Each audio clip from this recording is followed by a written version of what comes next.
Hotel சுவையில நம்ம வீட்டிலேயே ஒரு பன்னீர் பட்டர் மசாலா செய்யலாங்க. ரொம்ப ஈஸியா செய்யலாம் வீட்ல இருக்க பொருள வச்சு. வணக்கம், இது உங்கள் ஆர்எஸ்டி ஸ்மார்ட் கிச்சன். யாராவது என் சேனல ஃபர்ஸ்ட் டைம் பார்க்குறீங்கன்னா, சப்ஸ்கிரைப் பண்ணிட்டு பக்கத்துல இருக்க பெல் ஐகான கிளிக் பண்ணிக்கோங்க. இப்போ வாங்க வீடியோக்குள்ள போலாம்.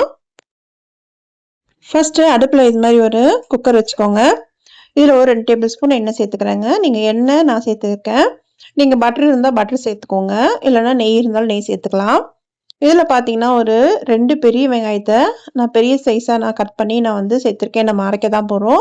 சிலர் பார்த்தீங்கன்னா, இந்த வெங்காயத்த பச்சையா அரைப்பாங்க. வெங்காயம், தக்காளி தனித்தனியா அரைச்சுட்டு, அதுக்கப்புறம் தாளிச்சுட்டு அதுக்கப்புறம் பண்ணுவாங்க. நீங்க இது மாரி ஒரு டைம் பண்ணி பாருங்க. அதாவது குக்கர்ல நம்ம வெங்காயம், தக்காளி, இஞ்சி, பூண்டு, கொஞ்சமா வாசனைக்கு கொத்தமல்லி சேர்த்துட்டு, கொஞ்சமா தண்ணி சேர்த்து நம்ம வேக வச்சு எடுக்க போறோம். இது மாரி நீங்க நெக்ஸ்ட் டைம் நீங்க பன்னீர் பட்டர் மசாலா செய்யும்போது செஞ்சு பாருங்க.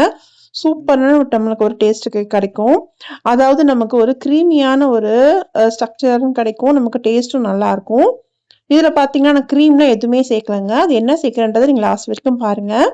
இப்போ பார்த்தீங்கன்னா, கொஞ்சமா தண்ணி சேர்த்துட்டு நான் இத மூடி ஒரு விசில் வந்தா போதும் நமக்கு. ஒரு விசில் போட்டு நீங்க எடுத்துக்கோங்க. ஒரு விசில் போட்டாலே போதுங்க. 2, 3 விசில்லாம் தேவையில்ல. நம்ம ஒரு விசில்லே நம்ம வெங்காயம், தக்காளி எல்லாமே நல்லாவே நமக்கு குழஞ்சு வந்துரும். இப்ப பார்த்தீங்கன்னா, ஒரு விசில் போட்டு நான் எடுத்துட்டேன். இப்ப பார்த்தீங்கன்னா, உங்களுக்கு தெரியுதா? நல்லாவே நமக்கு வெந்திருக்கு. அந்த நமக்கு பச்சை வாசனை எல்லாமே நமக்கு போயிடும். இது நல்லா ஆறட்டும். ஆறுனதும் நம்ம அரைச்சு எடுத்துக்கலாம். இப்ப பார்த்தீங்கன்னா, இதே குக்கர்ல நம்ம செய்ய போறோம். நீங்க கடாயிலனா கூட நீங்க செஞ்சுக்கோங்க. நான் இந்த குக்கர்லயே செய்றேன். இதுல பார்த்தீங்கன்னா, 3 டேபிள் ஸ்பூன் எண்ணெய் சேர்த்துக்கிறேன். நீங்க பட்டர் கூட சேர்த்துக்கலாம். சேர்த்துட்டு நம்ம அரைச்சோம் இல்லையா? அந்த விழுது. அத அப்படியே நம்ம சேர்த்துக்கலாங்க. நான் எந்த வித தாளிப்புக்கும் எதுவுமே நான் போடல. இத சேர்த்துட்டு நல்லா நம்ம இத கலந்து விட்டுக்கலாம்.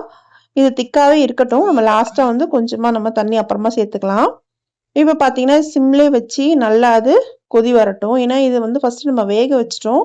அதனால நமக்கு பச்சை வாசனைலாம் எதுவும் வராது. இருந்தாலுமே நம்ம ஒரு 2, 3 தடவை நல்லா கொதிக்கட்டும். அதுக்கப்புறம் நமக்கு இதுக்கு தேவையான மசாலாலாம் நம்ம சேர்க்கலாம்.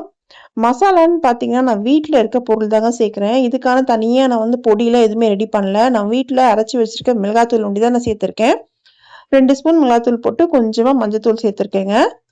சேர்த்துட்டு நல்லா நம்ம கலந்து விட்டுக்கலாம்.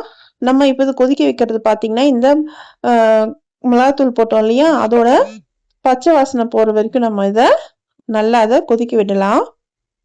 சிம்லயே வச்சுக்கோங்க. இது கொதிக்கும்போது பார்த்தீங்கன்னா, நமக்கு திக்கா இருக்கிறதால மேல தெறிக்கும். அதனால நீங்க லைட்டா கொஞ்சமா நீங்க தண்ணி சேர்த்துட்டு, அதுக்கப்புறம் நீங்க கொதிக்க விடுங்க. இதுல பார்த்தீங்கன்னா, நீங்க உப்பு சேர்த்துருங்க. அந்த கிளிப்பிங் மிஸ் ஆயிடுச்சு. உப்பும் நம்ம சேர்த்துக்கலாம். இப்ப ரொம்ப இது ஒரு மாரி கொதி வர்றதால கொஞ்சமா தண்ணி சேர்த்துட்டு, இது மாரி கலந்து விட்டுக்கிறேன். இப்ப இது நல்லா ஒரு 2லேருந்து 3 நிமிஷம் நல்லா கொதிக்கட்டும். கொதிச்சு நமக்கு அந்த நம்ம மிளகாத்தூள் போட்டோம் இல்லையா? அதோட பச்சை வாசனைலாம் போட்டும். ஒரு 2லேருந்து 3 நிமிஷம் கழிச்சு பார்த்தீங்கன்னா, நல்லாவே நமக்கு அது நல்ல ஒரு திக்னஸ் நமக்கு கிடைச்சிருக்கு. இந்த சமயத்துல நீங்க 1 டம்ளர் நான் பால் சேர்த்துக்கிறேன். இது பார்த்தீங்கன்னா, திக்கான பால், தண்ணிலாம் எதுவுமே சேர்க்காத பாலுங்க. காய்ச்சின பால், காய்ச்சாத பால் எது வேணா நீங்க எடுத்துக்கலாம்.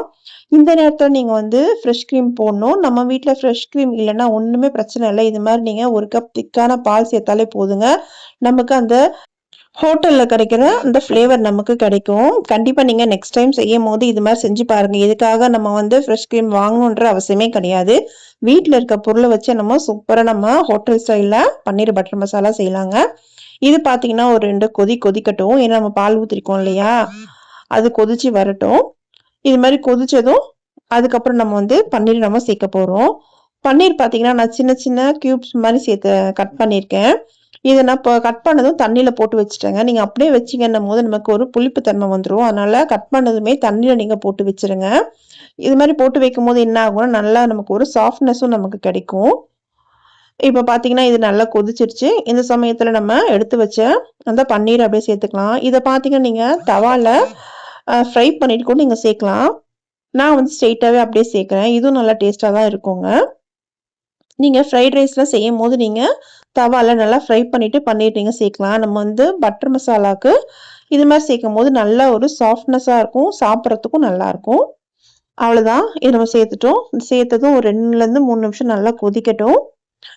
அடுப்பு பார்த்தீங்கன்னா, மீடியம்லயே வச்சுக்கோங்க. இது மாரி கொதிச்சதும் மேல கொஞ்சமா கொத்தமல்லி கருவேப்பிலை வந்து வாசனைக்கு சேர்த்துக்கோங்க. சேர்த்துட்டு இறக்கிட்டிங்கன்னா சூப்பரான நமக்கு பன்னீர் பட்டர் மசாலா நம்ம வீட்டிலேயே நம்ம ஒரு 10லேருந்து 15 நிமிஷம் இருந்தால் போதுங்க, நம்ம செஞ்சிடலாம். இது பார்த்தீங்கன்னா சப்பாத்தி, தோசைக்கு, இட்லிக்கெலாம் சூப்பராக இருக்கும். கண்டிப்பாக உங்கள் வீட்டில் நீங்கள் ட்ரை பண்ணுங்கள். இன்னைக்கு நான் செஞ்ச இந்த ரெசிபி உங்களுக்கு பிடிச்சிருந்தா உங்கள் ஃப்ரெண்ட்ஸ் அண்ட் ஃபேமிலிக்கும் ஷேர் பண்ணுங்கள். இது மாதிரி நிறைய ரெசிபீஸ்க்கு என்னோட சேனலையும் சப்ஸ்கிரைப் பண்ணி வச்சுக்கோங்க. இன்னொரு நல்ல வீடியோவில் பார்க்கலாம். தேங்க்ஸ் ஃபார் வாட்சிங்.